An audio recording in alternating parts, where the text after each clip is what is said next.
Tómas, en þið alltaf bara klárið ykkur í dag. Var það ekki svona fyrsta markmið og eina markmið? Jú, það var náttúrulega eina markmið og við þurftum bara að fókusera okkur og halda fókus allan tíman og við gerðum það mjög vel og komum 3 mörgum snemm inn og byrjum leikinn náttúrulega miklu krafti og keyrðum við á svolítið fyrir áleik og já, bara ánægð með þetta. Meina kom þér ekkert óvart hvað þeir svona virkuðu andlausir með fannst þetta aldrei vera spurning hjá ykkur eins og vantar trúna hjá þeim eða hvað? Ég veit kannski ekki andlausir en mér fannst við bara vera algjörlega á okkar degi og þegar við erum á þeim degi þá erum við gjörsamlega frábærir sko. Erfitt degi á ykkur þá? Já, það er erfitt degi á ykkur þá.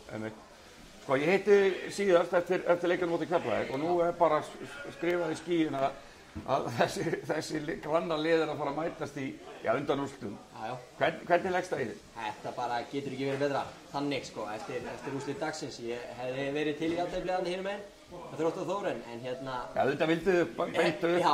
En fyrst það fór ekki þannig þá... Fyrst það fór ekki þannig, þá er ég bara ánægður að mæta Keflavík og við höfum harma hefna eftir síðasta leik og vorum ekki alveg nógu öflugir þar og við mætum bara 2 til leiks og ætlum okkur sigurinn sko.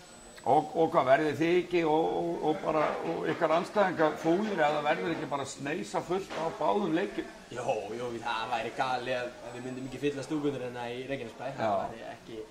Annað væri ekki ásættanlegt sko. En allavega þið kláruðu ykkur þetta og bara góður vinnusigur bara. Já, þetta var bara frábær sigur og bara stoltur á liðinu og þetta var vel gert, gerum þetta fagmannlega. Frábært, takk fyrir. Takk fyrir.